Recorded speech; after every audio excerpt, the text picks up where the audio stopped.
front of them. I think that we have a report to be presented by the Chief Executive as well. Councillor Slade, would you like to speak first, or would you like the Chief Executive to present first? So I think we need to propose and second it, so I'm happy to propose it. Are you happy to second? Yes, I will be seconding it, yes. And if I can hand over first of all to the Chief Executive for him, and I will then pick up the items that are relevant to me as leader. Thank you. Okay, thanks, Leader and Chairman.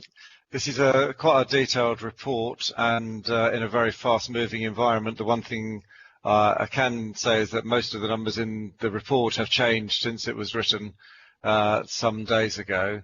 This is a very fast-moving situation, as members will know.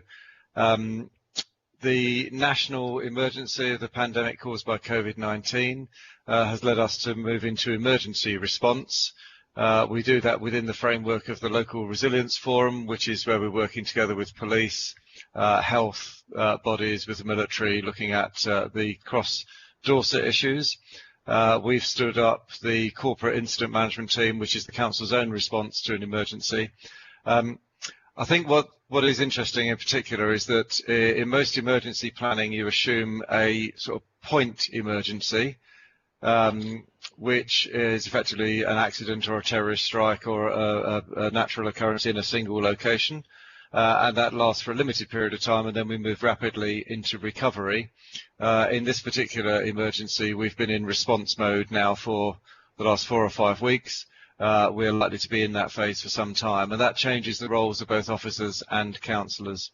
So we have been very clear about decision making here during this period is largely taking place through the Corporate Incident Management Team, which is made up of officers, but the leader also attends. We've tried to separate the roles so that decision making is clear. We've put in a response to the budget issues and a short term in terms of stopping new spend and issuing things like a vacancy freeze. So we've taken some emergency actions. The role of councillors within this is largely around community reassurance, around communications, around providing the lobbying roles, and members have been doing that effectively, and that particularly that communication into the community and nationally. Within that context, we've made a number of decisions and have changed our services drastically during that time. So I don't think there's a single service that has not been affected by the emergency. We've had to stop some services, as you'll see from the report. So we've closed libraries, for example. We've closed a number of car parks, particularly in high-profile places, to ensure that we can enforce social distancing measures. So some of that has been very clear. In other areas, for example, on garden waste collection, we've suspended the service. We've now been able to reinstate that after 4 weeks because we've seen a settling down of the patterns of sickness and self-isolation amongst our staff. So in the report, we've tried to set out a whole range of responses that we've taken as a council. They have been severe, they have been drastic. Of those issues, I'm happy to pick up in detail, but in questions, but there have been some very really good examples of some excellent responses. So the way that we've responded, for example, on adult social care and hospital discharge, the hospital discharge team moved very rapidly into 8 AM to 8 PM working 7 days a week, and are still in that state. But we have moved people out of hospital into social care settings, which has freed capacity within the hospitals, which has been much needed. We've seen a response in the community with a Together We Can helpline that was set up from scratch with a brand new IT system, new telephone system, about 100 people in there working the phones every day, and a large number of responses. We've had something over I think it's something over 8,000 calls in the helpline. We've provided a number of responses to that. We've made ourselves 6,500 calls out. We've tasked over 1,000 volunteers. So on our rota of over 2,000 volunteers, we've used over 1,000 of those. We've got 256 staff now moved into that community resilience rota. So it's been a very large-scale response.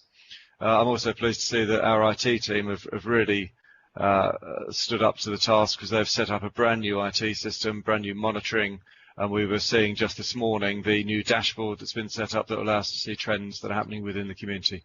So really good response there. Probably the biggest positive that's come out of this has been the acceleration of the transformation programme and new ways of working, with people discovering that they can indeed work from home, that Skype calls work very efficiently, and as we've seen, I think from this meeting, that the council is able to operate remotely, which has been very good. We've rolled out over 600 new laptops across the organisation, and that's facilitated that move. If you compare with where the council was even 6 months ago, but certainly if you look back 15 months with the modern ways of working, the new council has really adopted that and is working that really well. I should mention as well that we have, of course, had some real local impacts. So we've seen the death of one councillor, one serving councillor, one in Colin Bungay, one ex-councillor in Councillor Mike Fisher, and more recently, in the last couple of days, we've seen the death of the Clinical Commissioning Group's Chief Information Officer, Dr. Craig Wakeham, all from COVID-19 related illnesses. So this is having a massive impact on the organisation and on our partners. We shouldn't underestimate that impact. But actually what I've seen is a council that has stood up really well and has responded very, very well. We have already started looking at recovery, and Julian Osgathorpe recovery work. We're looking at what sort of council do we want to be as we come out of recovery, what sort of place do we want to be working in, our place shaping work will come out of that. It is worth flagging for Cabinet, and particularly for Cabinet members, that there will be a huge backlog being built up in a number of services. So the example I give that brings that most to life is that of housing maintenance, where we are dealing with emergency responsive repairs only, and struggling at times to get into people's homes to do that because of social distancing measures and self-isolation. But what that does mean is that at the end of the lockdown period, when we get back into normal service, we expect to get a real peak then of a backlog of responsive repairs coming through. So as we look at recovery, we have to think not just about recovering back to where we were.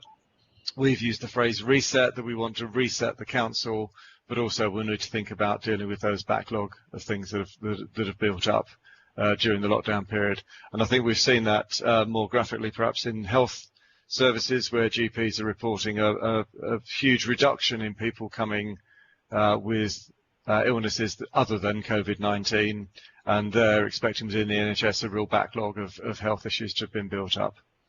We do have the advantage on recovery that we've only recently rewritten our vision and mission, and we have a corporate plan, an operating model and an organisational design, plus some design standards that will really help us to define we want to come into this as a council. So we know that we're going to have to be nimble. We know we're going to have to be fleet of foot in decision making. What has been interesting has been seeing the council over the last 5 or 6 weeks become much more nimble, much faster in decision making. What we have to do is make sure that we get some advantage out of that. But I think what the report sets out is a very difficult position for the council. Very good response. I have to say some of the responses have been absolutely excellent, and we've seen some of those stories in the community. But actually a very difficult position, which I think the council has responded well to, considering we are still bringing together 3 councils. We still have 3 council services for everything, but actually it's been an extraordinary effort from the council as a whole. So I think that's probably all I want to say by way of introduction. The Corporate Management Board are here to take any questions in support of members of the council as well. Thank you very much, Graham. I understand that at the start of this broadcast, the sound was not working on YouTube. Hopefully it is now. But I'd just like those that weren't here at the start of that presentation, that was the Chief Executive of BCP Council, Graham Farrant, speaking. I would now like to invite the proposer of this report, Councillor Slade, to comment. Thank you, Councillor Howell. I'm assuming you can hear me. I can't actually hear you. Yeah, we can hear you. Thank you. Okay.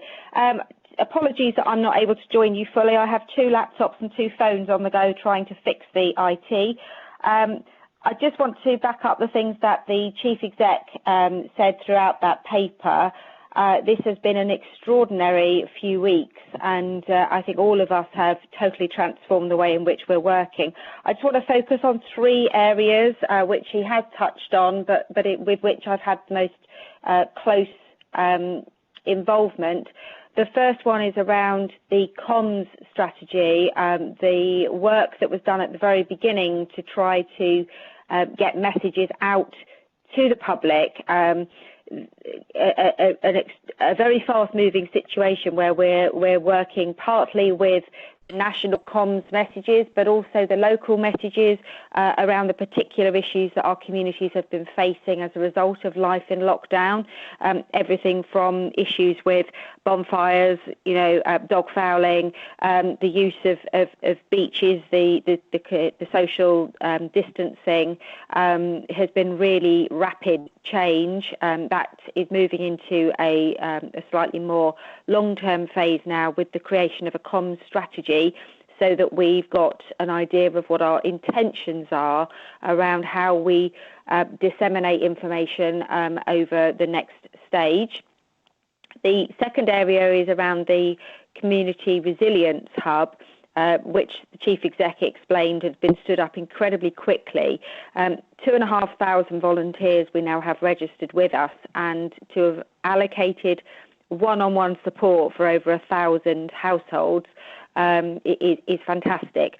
There is some frustration amongst some of the volunteers that they haven't been utilised as much as they would like to have done, and we're working to make sure that everybody who may need the service, people who don't have access to family and friends who can shop for them or provide befriending services or anything else that they might need, is aware and is feeling confident enough to come forward.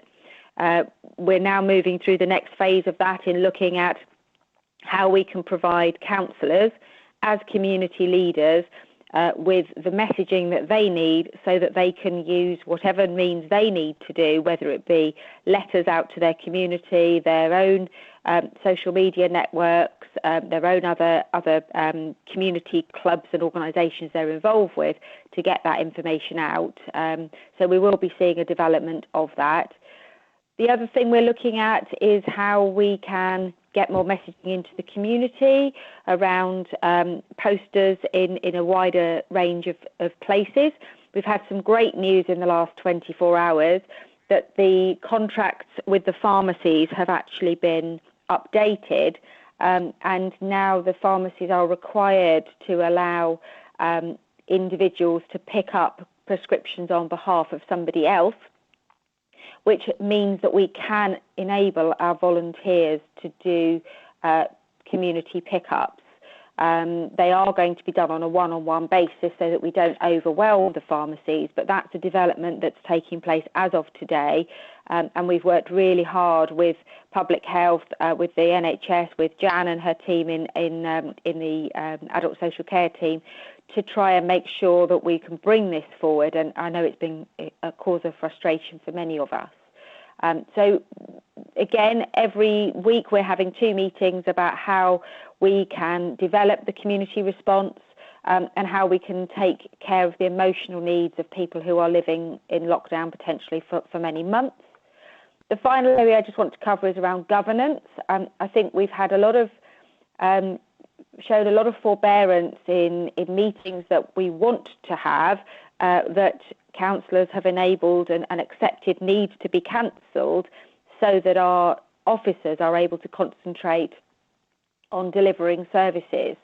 So I want to thank councillors for their forbearance in that, and the decisions that were taken with myself and the Leader of the Opposition to only run the minimum number of meetings, to close down additional working groups, and to recognise that the only items we should be looking at are items that are required in the current crisis, making reference to the fact that we are going to have to review the budget in a significant way, taking every department back to the needs basis, and therefore making decisions about future policies and spend would not be appropriate until we've actually had the opportunity to go through that budgeting process again. The only thing I want to say in summing up is around the engagement with members of the opposition, MPs and our wider partners. I'm not sure whether the Chief Exec referenced it, but I'm involved with 3 meetings each week with the MPs. One which is myself, the Leader of the Opposition, the Chief Executive and the 5 MPs that cover the Bournemouth, Christchurch and Poole area. And 2 other meetings that I'm an attendee of alongside Spencer Flower, who's the leader of Dorset Council, and the 5 or 8 MPs for Dorset, one hosted by the NHS and Public Health, and the other one which is hosted by the Police Commissioner and the Chief Constable, so that we have a good overview of what's going on. And then I'm communicating direct with the 75 councillors and the 5 MPs 2 or 3 times a week with updates on operational matters and progress in terms of the business grants, the number of volunteers that we have activated, the number of people that we're supporting. I'm also speaking each week with our colleagues at Key Cities and the Unitary Councils Networks, which are the 2 local government association special interest groups that we're involved with. And we're also partaking, myself and the Chief Exec, in calls with MHCLG, which is the Ministry of Housing, Local Government and Communities, and calls with the Local Government Association. So there is a lot of lobbying going on. We are asking our MPs to take specific issues direct to their colleagues in government, writing to the ministers about specific issues, and we have senior officers who are doing the same. So I think we are, the whole team is working incredibly hard. I'm incredibly grateful to the officers for their huge amount of work that everybody is doing, and for the way that officers from those at an entry level right up to Chief Exec who are working incredible hours and learning to do things in a different way, and have in almost exclusively been just exceptional in what they're doing. So I just want to close by saying that. Okay, thank you very much, Councillor Slade. I'll be seconding this but speaking later. I'd now like to invite Councillor Broadhead, the Chairman of the Overview and Scrutiny Board, to say a few words. Thank you very much, Chairman. Thank you to Graham and thank you to Councillor Slade as well. Yes, we had our first meeting of the Overview and Scrutiny Board since the crisis commenced on Monday, and once again a big thank you from myself and the Vice Chair and members of the board for all of those participants in that meeting. In the spirit, as Councillor Slade said, of forbearance and making sure that we are focused and economical with our meetings, I was also joined at that meeting by the chairs of the Children's and Adults Boards, because in this period of COVID-19 crisis, where working as closely as possible within the boards and trying to keep everything in one area so that we can make sure, A, that we're doing scrutiny correctly, but B, we're not using up any more time that is strictly necessary. On that note, I will very quickly just go through some of the key areas that we looked at on what was a very long meeting on Monday, but I think a very necessary one in the circumstances, not least because it gave the council, the cabinet members and the key members of staff an ability publicly to talk about all the very good work that's going on in many forums. Just to take through the areas one by one, the meeting was opened by Councillor Slade and Graham, who, a bit like today, gave a more wholesome response on the full picture. The board looked in particular at the communication side and that key of getting the message out, and I was very pleased in the last few days to have some updates since then of making sure that those, we've got many volunteers, but of course there's a lot of vulnerable people out there, and we need to make sure that they know the best way to get in touch and to ask for help where it's given. A lot of good work being done already, even more going on, working with trains and bus companies to make sure that that one-stop shop phone number that we've got is out there to as many key people as as possible. We then heard from Sam Crowe from a wider public health point of view. Much of that discussion focused around testing stations. As we've heard at the moment, many of the testing stations are quite far away. I think the closest one is Gatwick, and I know that a lot of work is going on to bring that closer to home, and I think we may well have seen in the press today the work that's been continuing on that as well. So again, good news and a very good discussion around the public health update.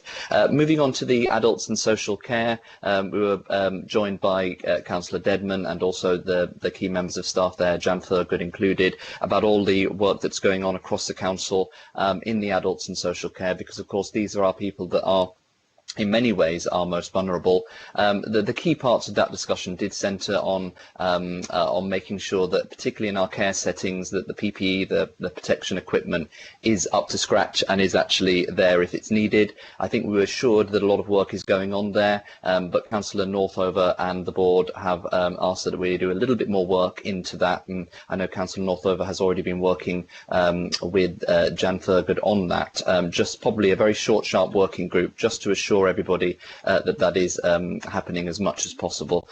Moving on to the children's services area, again, so much going on. These are our most vulnerable people.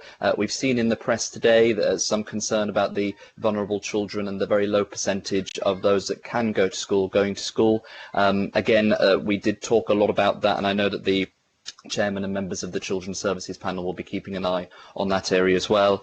We then moved on to the refuse and the operations side, and it's pleased to see that much of business as usual is carrying on as can in the circumstance, and then finally the financial challenges, which are very real both now and in the future, and again there was some discussion around asking that the 129 million of government money that's been given to help small businesses, just teasing whether, if that wasn't all claimed, any of that could be redirected. And I know from an update I've had from Councillor Slade that following on from that, she will continue to lobby on that basis.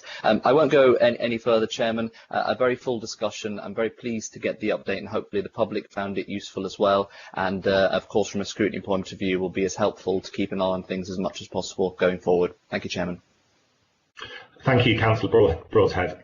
Could Democratic Services just confirm that we have not had any requests from any other councillors to speak on this issue? No, no further requests from anyone were received by the 12 noon deadline yesterday. Okay, thank you. So we will move on to discussion amongst Cabinet members. Please could I invite Councillor Leslie Dedman to speak?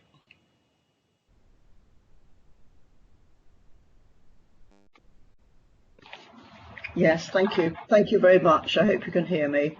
I think a lot of what I wanted to say on this topic has already been said. Excuse me. And obviously I'm only speaking to the adult and social care and health side of it.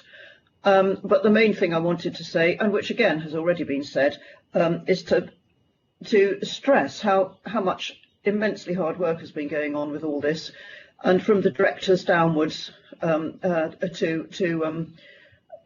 people on the ground. There's been a terrific change in the way of working, and I really, my main wish to say something is to say to these people that we really appreciate what you're doing, and certainly the directors as well, because I think I often leave them out. The directors are really doing a brilliant job, working all hours God sends, and I know that because sometimes they phone me up at all hours that God sends as well. So really a great big thank you. And then to just catch up on a few things, we've adult social care and health have been freeing beds up in the hospitals because the hospitals need the beds for intensive care, obviously.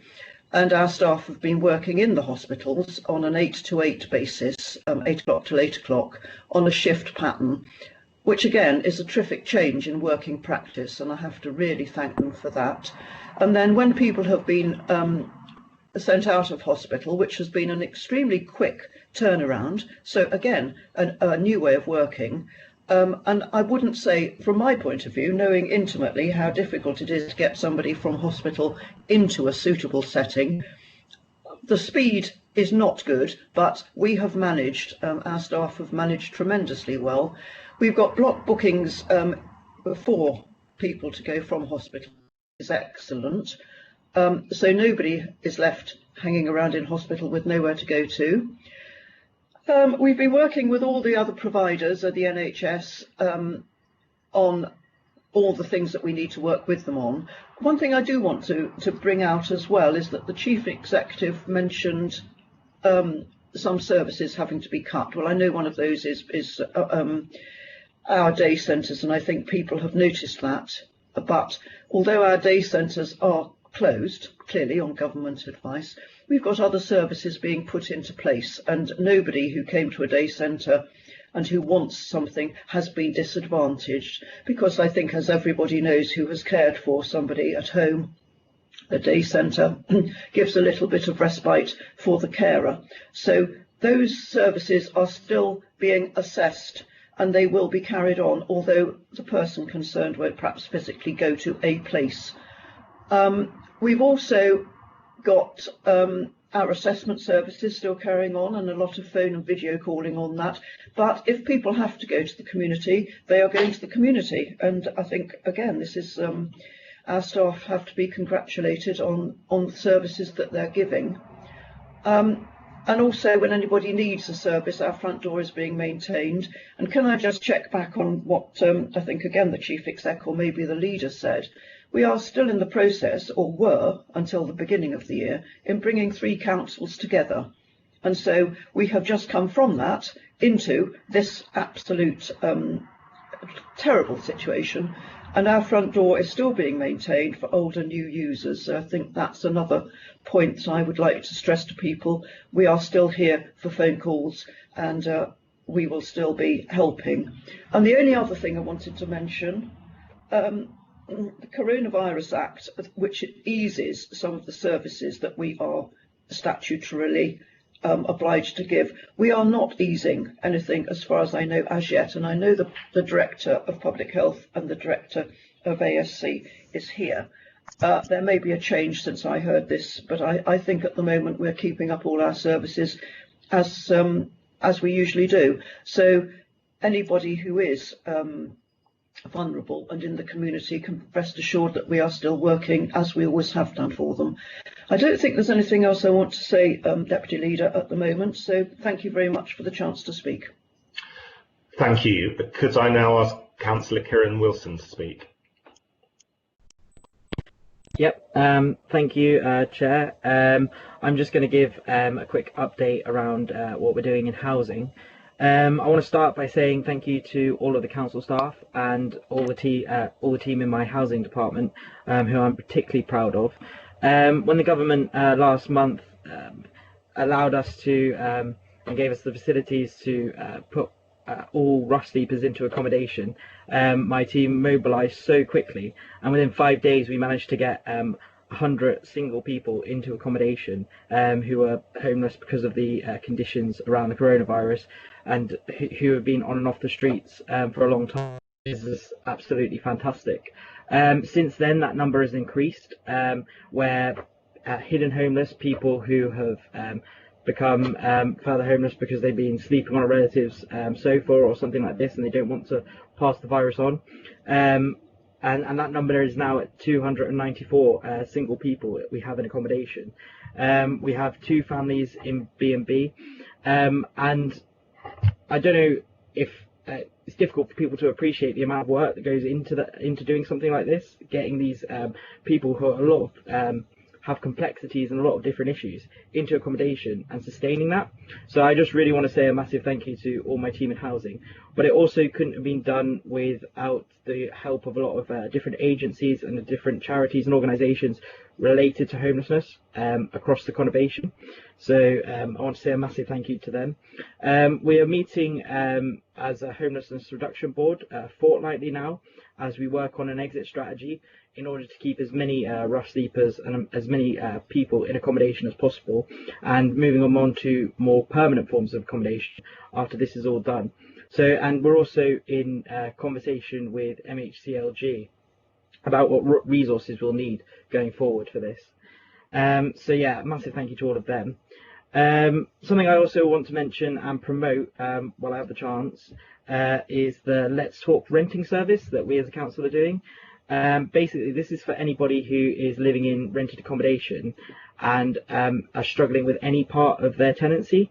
So if you're having troubles paying your rent, or you're having difficulties with your landlord, or any kind of element of your tenancy, we've teamed up with a number of different organisations to give you the support you require. So please, we've seen a threefold in use of that service, but I'm sure there's people we're not reaching who need it. So if there is someone out there listening struggling with any part of their tenancy, please do get in touch with the council. We're also delivering hundreds of calls to our tenants across our own stock in the council. We have 10,000 homes and we're making hundreds of calls weekly in order to give that kind of support to our more vulnerable people in the community. Which again is another thing that my team is doing above and beyond. We are also running our 24/7 out of hours care line service to make sure that those who are vulnerable and older in our community are still able to live independently, which I think is again fantastic. And I want to say a massive thank you as well to our surveying team and constructions work team, who put a lot of work into building the two mortuaries, Poole Harbour and Holly Tree. So that's very much appreciated, and all the fantastic staff in our facilities management team who have been getting PPE out, the vital PPE that our staff and a lot of our partners need. So that's been really appreciated as well. I mean, from my perspective, I'm blown away by the fact that we've been able to move in such a fast pace and been able to step up to the plate in terms of this emergency.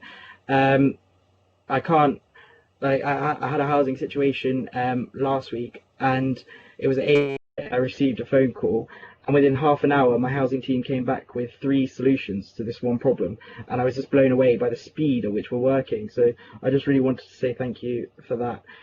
In terms of the recovery, I think Graham's touched on it with our emergency repairs that we're doing currently, but we're going to have a backlog of repairs and maintenance going forward. So we're going to have to do some work around that. But also we need appreciation and understanding from our tenants and the residents that this is a really difficult time as we go forward. I suppose in a more general kind of wider community base, I just want to say a massive thank you to all of our key workers and NHS workers outside of housing, and I think that the Together We Can service is absolutely fantastic, and I think that it's important to reiterate that it's not just about getting food delivered or getting certain services delivered. It's also there if you just need a chat, if you're feeling isolated. So I think it's really key that we kind of push that message as well. But I think that's about it from me, Chair. Yes, I think so. Thank you very much. I just going to invite Councillor Margaret Phipps to speak. I think we have possibly somebody wanting to speak that's got to leave the meeting in relation to the next item. So if we could keep our contributions relatively short, that would be great. Thanks very much. I'll try not to take too long. Okay, I'm Margaret Phipps and I'm the portfolio holder for strategic planning. Obviously very challenging times at the moment. Excellent work going on in a lot of the services, and I just thought that you might like a quick update about the planning service. So at the start of lockdown, planning officers were unable to work from home through the issue of laptops. That means we've been able to operate mostly in most areas and as usual, mostly anyway. Work is ongoing on existing applications that are in the system up to the point of lockdown. Teams are processing these decisions remotely. Well over 100 planning decisions have been issued since lockdown, which means that we are continuing to deliver our statutory functions. The main issue we've come up with is how to deal with new applications which require publicity, either by letter or site notice or site visits. So at the moment we've taken the position to actually register the applications but pause on the publicity and the site visits until it's safe to do so. There has been a lot of discussion about the appropriateness of actually sending staff out to put notices up, and anyway, if the public aren't out and about, they're not going to be able to see them. So that is the situation that we are in with that at the moment.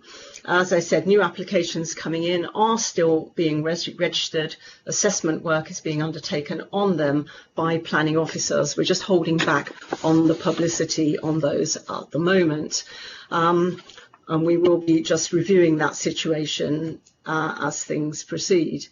As far as the planning committee is concerned, with legislation now in place, the 30th of April planning committee will take place remotely, much as this one is.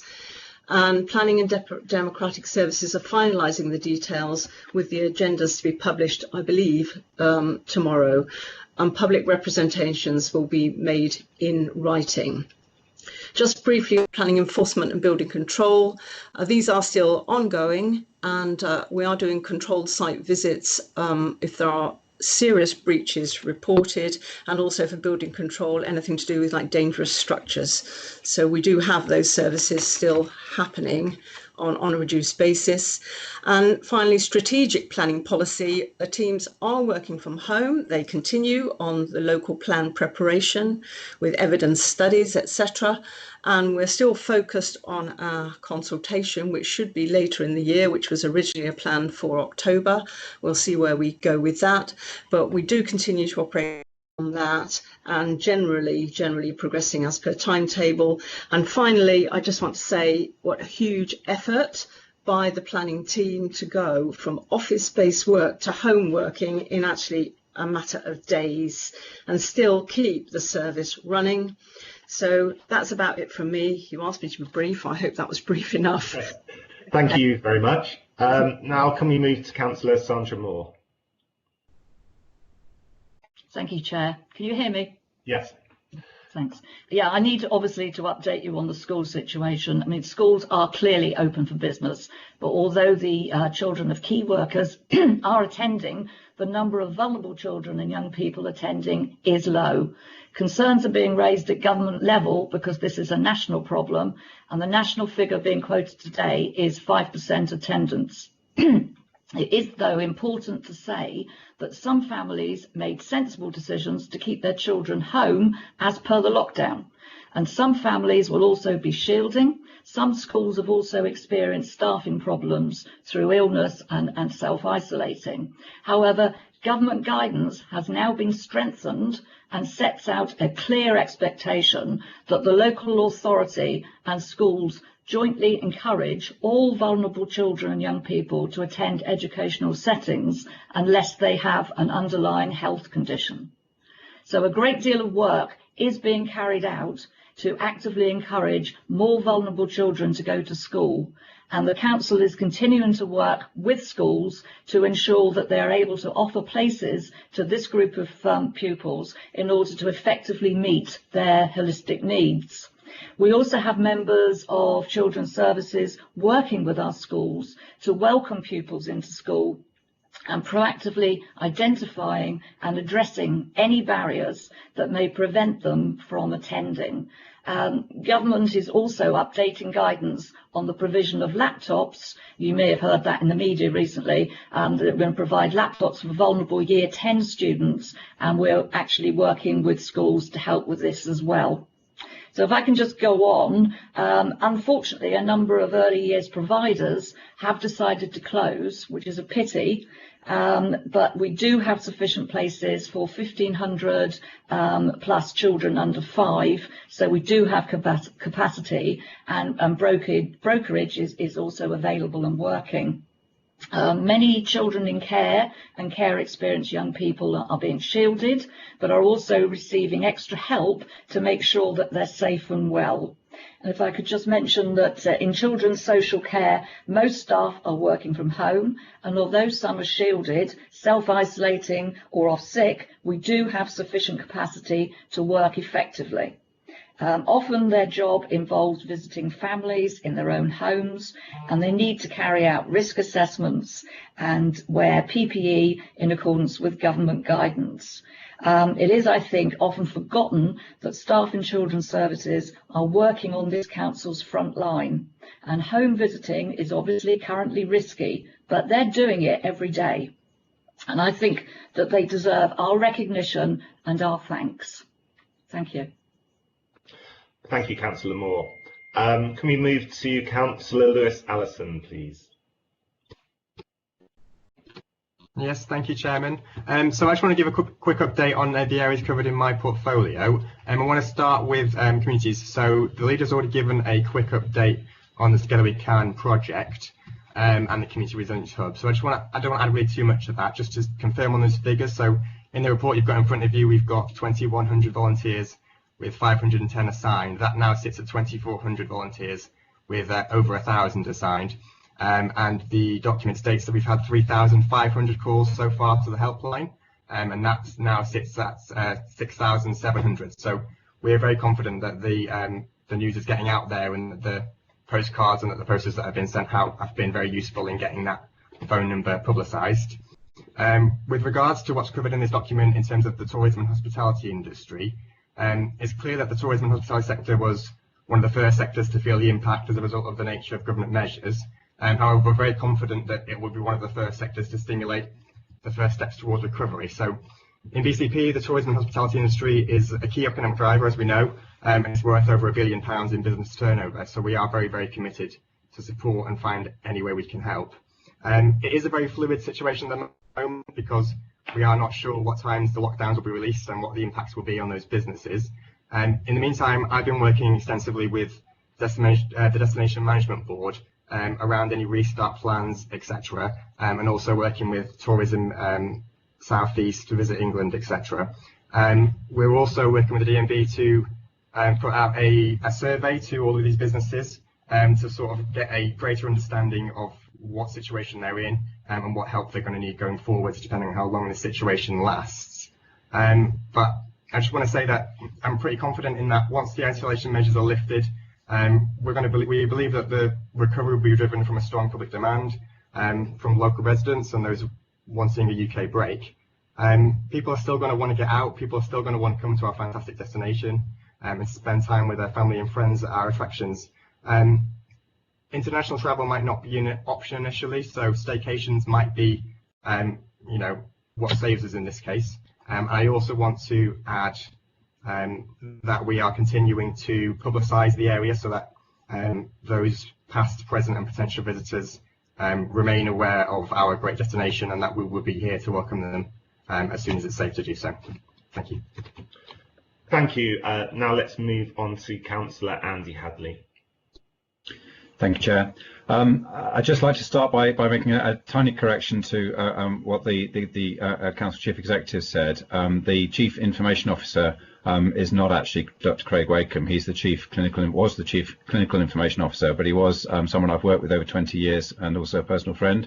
And I'm really sorry it's lost, and I think the whole of Dorset owes a debt of gratitude to him for some of his work around particularly long-term conditions and care of the elderly and people in palliative care. So a great loss to the system. In terms of my portfolio, there are a number of areas that we've been focusing on, particularly things like roadworks. Lots of people have lots of opinions about how we should deal with transport, but most of the roadworks have unfortunately had to be halted because they're not considered critical, and staff have been in some cases redeployed to deal with the crisis. But we've also, in terms of social distancing of staff with protected health characteristics and supply chain issues, we've not been able to get hold of materials to do some of the works. The spur roadworks have been carrying on and are nearing completion. Wallisdown Road has been going at a slower rate in order to comply with the social distancing and because of materials, but that's ongoing this week, the curb work, and we're hoping to do the resurfacing in May. Transforming Cities Fund, which is a big grant that we received from nationally, that is being mobilised. As Margaret's indicated, the staff having to take a kit home in order to carry on working, but they are working on designs and also trying to work through means to consult with the public, given the different times we're in and uncertainty about how quickly we'll be able to hold public consultation events and things like that. The Sandbanks ferry, obviously in the news, sadly the company stopped operations on Tuesday. They gave us very little notice of that. We are working with them on that. We're very keen to see services restored for key workers, ambulances and bus services, and obviously as we move into recovery. On barrel bikes, the offer to NHS and care workers, we funded that, and nearly 300 staff have taken up that offer, but the supply of bikes has improved and it's also being used for others, including for government allowable exercise, and there's clear guidance to users on hand washing and physical distancing to try and encourage that. On the buses, they're operating Sunday service. They have enabled use by the return trips on routes that coincide by the other company, and that's something I've been keen to promote for a long time, but they've actually got on and done that. And we've worked with them in terms of trying to ensure that they stay viable with a very reduced patronage at the moment. The in-house services are being used in a variety of ways to support the COVID operation. Twin Sales Bridge, we've had some meetings with the companies working to fully resolve the ongoing issues, but it's closed in the short term, and Poole Bridge obviously is on very limited lifts because the waterborne traffic is very much reduced. We've done work on controlling the closure of the car parks, and obviously that's been a fairly key area. The biggest issue is about social distancing, and it's something that is a discussion in many other parts of the world about how we can support people who are much more walking and cycling around the place, and enhancing the physical distancing by reallocating space and providing space past the queues outside shops, space for kids to play outside their homes, especially with flats and places where children don't have indoor space, but concerns are about social distancing. We've seen significant improvements in air quality worldwide and again, I think locally, and are considering the recovery period, especially while people are still needing to respect the 2-metre distance, but as more traffic gets on the road, how we can support that distancing. There are schemes starting to come forward in other places, particularly Brighton, where we're quick off the mark with Marine Drive, Manchester, Hackney, but places like Milan have dedicated 22 kilometres of new cycleways, for example, and Oakland in California have 74 miles of roads where one end of them to make it local traffic only, and that's quite interesting. So we are looking at what we can achieve in that area, and I think the key thing, and it was something that the Chief Exec raised in the ONS group, is we're looking at reset, not recovery. So we need to provide space for distancing, but we also need to think about modal shifts. We have an underlying crisis, which hasn't been mentioned yet, around the climate and ecological crisis, and climate change, and air quality. So those are all things that are on our minds as we go forwards. Thank you. Thank you. That leads us neatly on to the Environmental and Climate Change Portfolio Holder, Councillor Felicity Rice.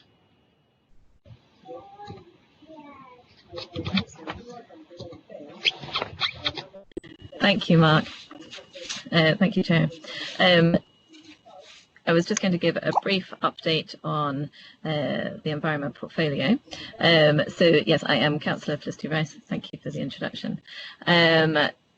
Essentially, bin collections have been running pretty well.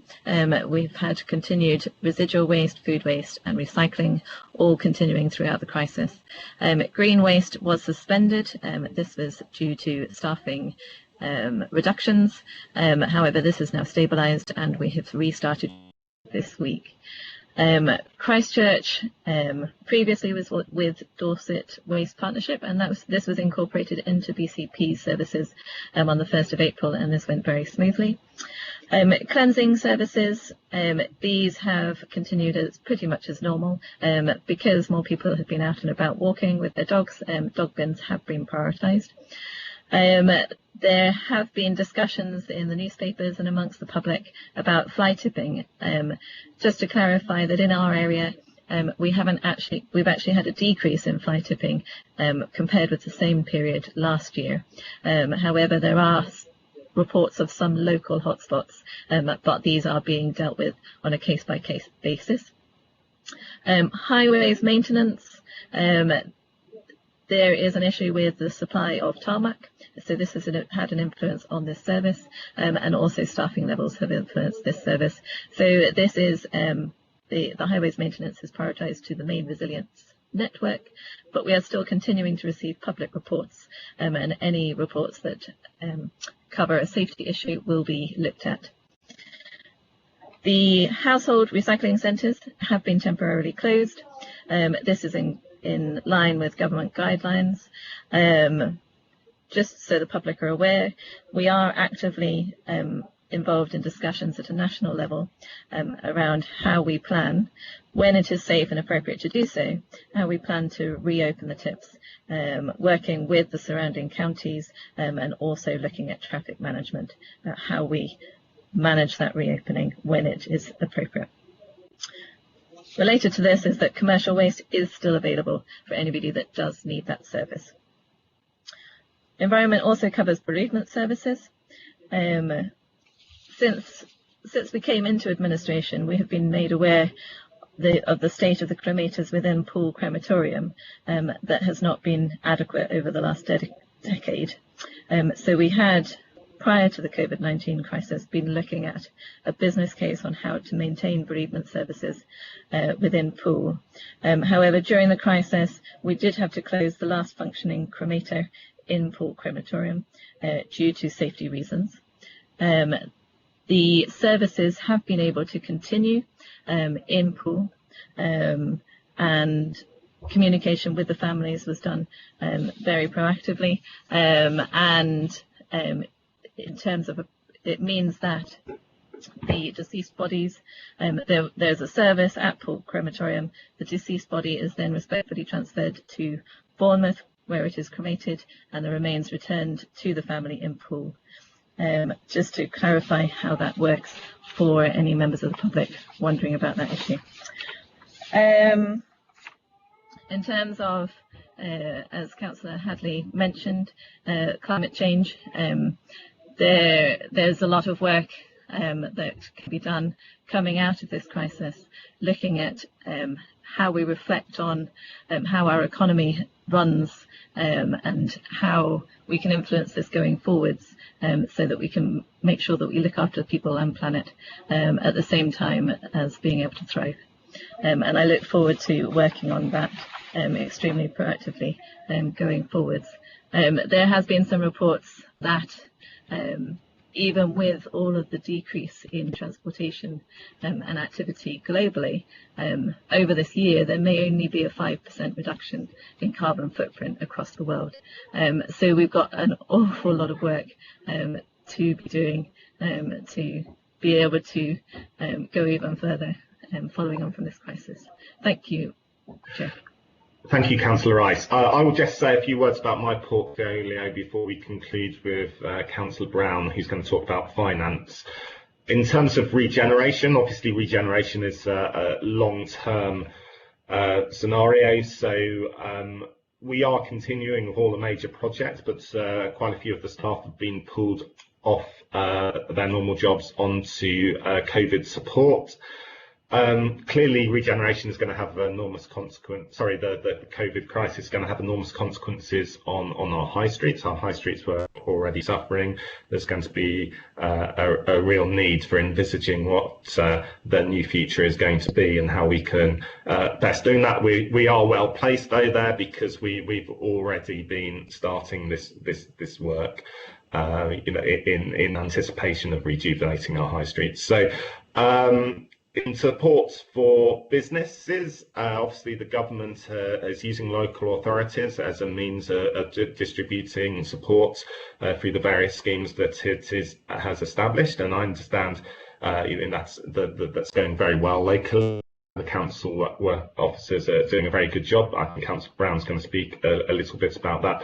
In terms of culture, obviously with theatres being closed, other venues, it is a really difficult time for the cultural sector, but we are launching a kind of emergency short-term cultural action group, which is bringing all the cultural stakeholders together to consider issues relating to the virus as well as other issues. So I'd just like to now pass over to Councillor Brown to conclude. Thank you, Chair. Yeah, I'll just give an update on the financial response to the Council. Just firstly wanted to thank and praise all the teams within all the finance teams and our revenue and benefits teams and our team at Stour Valley and Poole Partnership for their swift response. And so many of them have changed their roles to respond to the demands that we've had, and many of them are working from home. So just wanted to praise all of the teams for all the changes that they've made in quick time. Firstly, we've made some early decisions to protect the Council's financial position some weeks ago. So in terms of liquidity and cash flow, we've ensured that many of our resources are fluid and they could be recalled at short notice so that we can support our cash flow. And we've initiated expenditure controls, so there's a temporary measure to restrict new spending unless it's in support of our response to COVID-19. As the Chief Executive mentioned earlier, there's vacancy freeze, so council-wide vacancy freeze to control costs there. And a number of financial management decisions have been made. So recording all of the expenditure related to COVID-19 is now specifically recorded. And we've initiated some weeks ago a fundamental review of our 2020-21 budget, because that's obviously going to be significantly affected. And on the 27th of March, we received our initial grant funding from government of £11.1 million, and they've announced last weekend that there'll be more to come, but we're waiting to hear exactly how much we will receive from central government to support our increased costs. And that's for a number of reasons. It's to meet the increased demands in adult social care services. It's to meet the cost of extra demand within children's social care, additional support for the homeless, which has been quite costly, and Councillor Wilson referenced that earlier, and it's to support those of higher risk of illness and meet the pressures from the reduced income that the Council will be experiencing and the rising costs and increased demand for our services in this period. We've also been allocated a £3.1 million hardship fund from central government, which is being used to reduce the council tax burden for those people that get local council tax support on the local council tax support scheme. And just to refer to our Stour Valley and Poole Partnership team, the big team of staff that we've got based in Creekmore, they've worked really swiftly to address the sort of changing demands. So we've had 75% of the staff in that team are now working from home. It was allocated as an essential service, so many more laptops were allocated to the staff there to be able to work from home, and that will probably increase. The telephony demand is very high. We're getting many requests for payment holidays, whether it's council tax, business rates, that sort of thing. Many more local council tax support claims are being made, and many businesses are making contact for additional support. So the telephone calls are going through the roof, and our teams are managing that. We've had a 130% increase in new universal credit related claims. And one of the biggest pieces of priority service work that we've been undertaking has been the business rate exemption for many businesses. Over the next year, they'll be exempt from business rates, and the grant payments. So government allocated us £128 million to provide to local businesses that qualified under their business grant schemes. We've sent letters to all the eligible businesses within the BCP area. And as of last night, we'd paid out 3,694 grants, totalling £48.3 million to local businesses and organisations.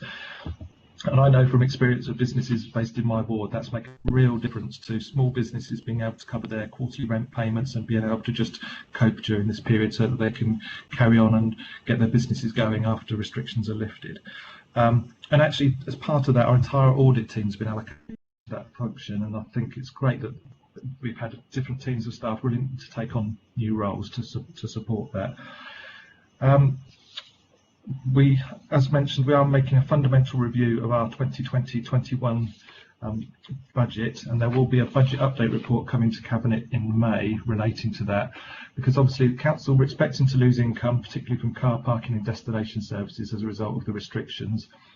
There are significant additional financial burdens, particularly in adult social care, housing, children's services, And we've got estimates for the financial pressures that are being worked through with the senior management team as part of that fundamental base budget review to assess the likely impact of the crisis on the council's financial position. We're looking at 3 scenarios that we're assessing for different lengths of this public health emergency. And as I mentioned, government have given us some funding, and we're awaiting a second tranche of funding from government. But following that base budget review, we'll be a lot clearer on the anticipated financial pressures and the options that we have for mitigating and funding those pressures. So that's where the work is at the moment, and there will be an update report coming to Cabinet in May. Thank you very much, Councillor Brown. This item is just to note, but we should still give people an opportunity, Cabinet members an opportunity to object if they don't want to note it. So I'll just give a moment of for some silence, hopefully. Yeah, okay, so let's move on to the next item, which is agenda item 7, capital investment to increase special educational needs capacity. This is going to be proposed and presented by Councillor Moore, so I'll ask her to speak. Yes, thank you, Chairman. Well, I thought I should just remind everyone about the background to this paper. This council receives revenue funding through the dedicated school grant, which is a separate ring-fence government grant divided into 4 blocks. And that's including the high needs block. And the high needs block is used to fund children and young people with special needs or requiring specialist school placements. The high needs block is basically underfunded by government, and that's despite our receiving a recent increase. And because of significant budget pressures, we have an accrued and increasing overspend. This is also a national problem, but something we urgently need to do something about. We have a lack of sufficiency in our special schools, so this solution is to increase capacity locally and create new provision. And this paper is about meeting the main needs locally. These are for autistic spectrum condition, learning disabilities, social, emotional and mental health needs, and speech, language and communication needs. The most children or young people currently in specialist provision are those with autistic spectrum condition. The budget pressures on our high needs block means that we must move swiftly, and Appendix 1 shows 7 proposed projects to build specialist provision on mainstream sites. Both Bournemouth and Poole built this type of provision previously, but we do need to do much more. It's hoped to complete these projects in time for the September term. Clearly this might be a bit tricky given the current circumstances, as supply could obviously be a problem. However, I understand officers are confident that these bases can be delivered. These will create up to 135 additional places, and when these places can be taken up, it should save approximately £4 million per annum. In the fullness of time, there will be additional savings resulting from the home to school transport budget, but that is for the future and not part of this paper. The capital funding for the building work comes from the DFE. The total amount required is 2.12 million, and this will be met from 0.65 million of SEND grant funding and 1.47 million of basic needs grant. It's also proposed to spend 0.25 million from SEND grant for further feasibility work on future capital projects. This work will not provide all the SEND places we need, but it will help.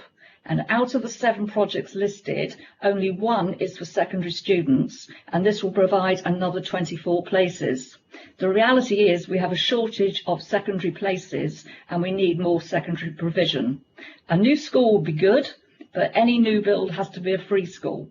But we are looking into this. And a detailed capital strategy for children's services will come to a future meeting. But this proposed work is so urgent that we've brought it early. But I need to make it clear that the figures quoted in Appendix 3 will be reduced by the amount being spent on these projects. That's 1.47 million from the basic need grant and 0.9 million from SEND grant funding. However, the balance remaining of the capital funding should be sufficient for our purposes. Now, although it's not part of this paper, I would just point out that all children or young people currently attending specialist provision have regular reviews because, of course, their needs do change over time. And during these reviews, the new bases will be mentioned, and of course, the whole business will be dealt with sensitivity.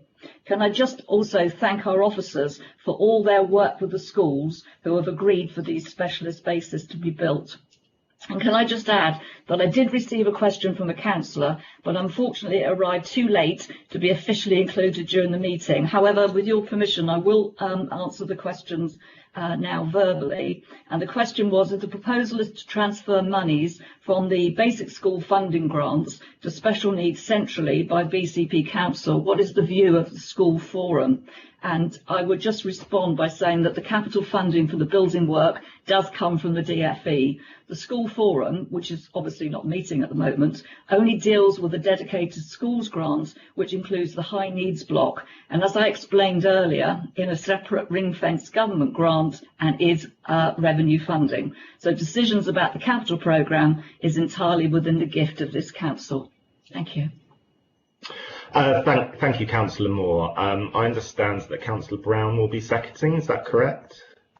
Yes, Chair, I'd like to second it, and if I could just comment briefly on the report. Well, I'd firstly like to invite the Chairman of the Overview and Scrutiny Board to speak if he wishes to do so. Yes, thank you very much, Chairman. In addition to the COVID-19 items at Monday's meeting, we also did look at this in the scrutiny meeting. It was quite appropriate because it covers both the children's and the main board's remit, being both a capital expenditure and also related to service provision. As Councillor Moore has outlined, this is obviously something that is very needed at the moment, and there was a lot of support for the measures that have been put in place. Equally, I think we're all very alive to the issue, as Councillor Moore had pointed out, that particularly around secondary school provision, there is a lot of work to do there as well, and I'll be liaising with Councillor Burton on that in the future. But broadly speaking, I think this is very good news to be welcomed, and there were no formal recommendations from the board on that basis. Thank you very much, Chairman. Thank you. Yeah, back to you, Councillor Brown. Thank you, Chair. Actually, hang on, before that, I just will double check with Democratic Services that we didn't get any other members requesting to speak on this matter. No, Chairman. Thank you. Over to you, Councillor Brown. Thank you, Chairman. Yeah, just to support this report, as I'm the second member of the Schools Forum alongside Councillor Moore. Cabinet will be aware of the immense financial pressures that we've been facing in funding special educational needs placements, partly as a result of lack of government funding and partly as a result of deficits which have come forward from the preceding authorities before BCP Council was formed. And you'd be aware of the budget decisions we made to address these funding difficulties. So yeah, I'd like to totally support this report. It's a good use of the capital grant funding that we get. We need to push ahead with these projects. As Councillor Moore mentioned, they should provide additional placements which will save us around £4 million per annum. And I'd also just like to secondly thank the schools that we're working in partnership with to carry out these capital projects. It's essential that we have a really good and close working partnership with our local schools, and the result of this work will be better local provision for those pupils with special educational needs who have got education, health and care plans. So I'd like to totally support it, and I hope that all Cabinet can support this paper. Thank you, Councillor Brown. I'd now like to bring in the Leader of the Council, Councillor Slade. Thank you very much, Councillor Howell. I just wanted to speak in support of this item. I've had meetings with one of the schools that's listed in Appendix 1, and they are really keen to do this piece of work. I've also had meetings with some of the independent schools where our children are currently being educated, both inside and outside of the BCP geography. So I'm very aware of the issues that we're finding, and I think this is absolutely the right thing for us to be doing. I think it's really good that we've brought this in as quickly as we can, recognising that in order to get to today's meeting, this work has started a number of months ago, which is actually only a few months after we've, brought the new council in. I have two questions or comments really, and I'm hoping that Councillor Moore can give some assurance, and I'm confident she will. One is that we know from the paper that usually our care packages for our children are reviewed as they move from one key stage to another, and that many of the children, particularly those with autistic spectrum disorder or emotional problems, do find change very difficult. And so the realistic savings from this may not be realised as quickly as we would like, because the normal practice is to review a placement at a change of key stage, which obviously is only every third year. I'm conscious, though, that for some children it may be possible and to their benefit to make that change earlier than at the next key stage.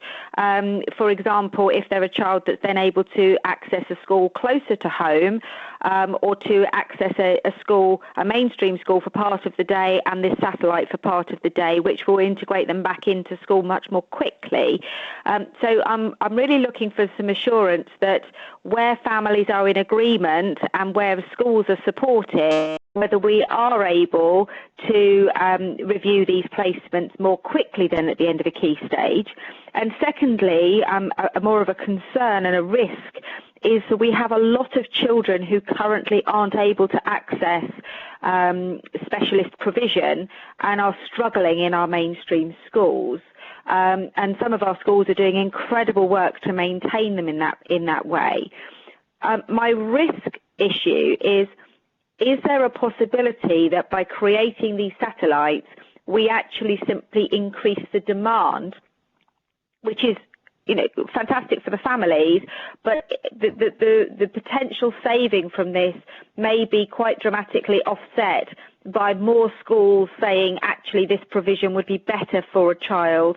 So I'm just wondering what the alternative cost of this provision is if we actually see an increase in demand through the schools, and also the risk over the fact that there is only one small provision for secondary education, whether we have a second wave of schools we're talking to around increasing that secondary provision, as some of those children are going to come into secondary very, very quickly. Thank you very much. Can I ask Councillor Hadley to speak now, please? Thank you. Yes, I just wanted to speak briefly in support of this, and it's particularly about the issue that Councillor Moore raised around transport. Not so much actually the transport we pay for, and that's a welcome benefit, but more actually the impact for the families. These are families who are challenged by obviously dealing with the condition, but they're further challenged when we send the kids out of area. Because that has impacts on the whole family. So I think it's a really good thing to do for those families and to support them. Thank you. Thank you. We don't appear to have any other Cabinet members that want to speak at the moment. Is there anybody else who'd like to speak up? Okay, then I'll go back to you, Councillor Moore, to sum up. Yeah, thank you, Chairman. Yeah, I take all the comments that have been made.